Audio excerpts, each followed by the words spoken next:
मित्रों, एक दिन की बात है। गौतम बुद्ध अपने शिष्यों को नेक काम करने का उपदेश देते हुए बोले, हे शिष्यों, बुरे काम छोड़ देने पर भी उसकी बदनामी मिटाई नहीं जा सकती। इसलिए हमें कभी भी बुरे काम नहीं करने चाहिए। मनुष्य द्वारा किए गए छोटे से छोटे बुरे काम की बदनामी उसका पीछा नहीं छोड़ती। जैसे ऋषि वाल्मीकि का प्रारंभिक जीवन उनके परिचय में हमेशा उल्लिखित किया जाता है, और इसी से जुड़ी एक कथा तुम्हें और सुनाता हूँ। सुनो। एक छोटे से कस्बे में पंडित रामानंद शास्त्री रहा करते थे। वे बहुत सदाचारी थे और हर किसी की मदद को हमेशा तैयार रहते थे। आसपास के कई गांवों तक उनकी ख्याति थी। उनका एक पुत्र था जिसका नाम राम सेवक था। राम सेवक इकलौता होने के कारण बड़ा ही चंचल और नटखट था। पंडित जी की हार्दिक अभिलाषा थी कि उनका बेटा विद्या प्राप्त करके उन्हीं की तरह सदाचारी बने और पूजा पाठ पंडिताई का काम करे। लेकिन पिता की इच्छा के विपरीत लाडला राम सेवक हमेशा शरारतें किया करता था।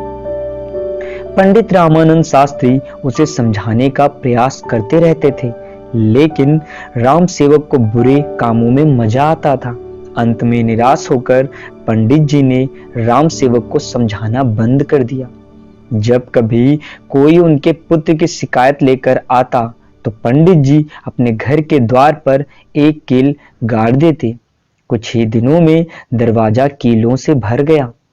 एक दिन एक अंधा मुसाफिर रोता हुआ पंडित के पास आया। पूछने पर उसने बताया कि उनके बेटे राम सेवक ने उसकी लाठी खींच ली और उसकी पोटली कुएं में फेंक दी। यह सुनकर पंडित जी को बड़ा दुख हुआ। उन्होंने दरवाजे की ओर देखा। उसमें केवल एक आखिरी कील के लिए ही जगह थी।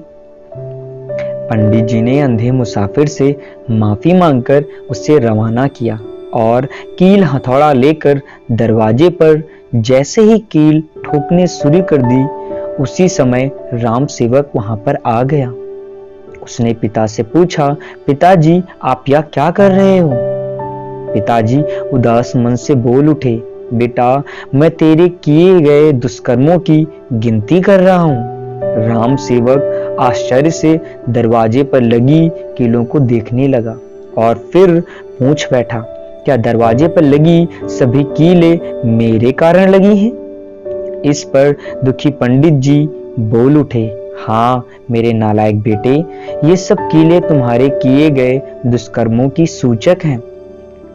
पंडित जी ने राम सेवक को समझाया, देखो बेटा, बुरे कर्मों को छोड़कर परोपकार और सत्कर्म करो, ज्ञान प्राप्त करो, विद्या प्राप्त करो, अब भी अवसर है, नहीं तो शेष जीवन पश्चाताप में बीत जाएगा।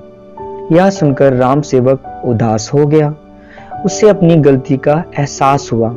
उसने मन ही मन प्रण किया कि अब वह अच्छे काम करेगा और अपने पिता द्वारा बताए गए मार्ग पर चलेगा। एकाएक उसके व्यवहार में बदलाव आ गया। उसने लोगों को सताना बंद कर दिया। वह सबकी सहायता करने लगा। उसके इस बदले व्यवहार से पंडित जी बहुत खुश रहने लगे। उन्होंने राम सेवक के प्रत्येक अच्छे कर्म पर दरवाजे पर लगी एक कील निकालनी शुरू कर दी। धीरे धीरे सारी कीलें निकल गई। एक दिन पंडित जी आंगन में बैठकर धूप सेंक रहे थे। तभी उन्हें किसी ने बताया कि अभी भी राम सेवक ने एक निर्धन बुढ़िया महिला की सहायता की है। इस सूचना पर प्रसन्न होकर पंडित जी ने जैसे ही अंतिम कील निकाली, उसी वक्त राम सेवक वहां आ पहुंचा। राम सेवक कभी अपने पिता को देखता तो कभी दरवाजे को। उसने कहा, पिताजी कील तो सारी निकल गई, पर उनके निशान दरवाजे पर सदा के लिए रह गए हैं। मित्रों, इस कहानी से हमें यही सीख मिलती है कि अगर हम आज बुरे कर्म कर रहे हैं तो हम कितने भी प्रयत्न क्यों ना कर ले, लेकिन इसके दाग पूर्णतया कभी खत्म नहीं किए जा सकते हैं।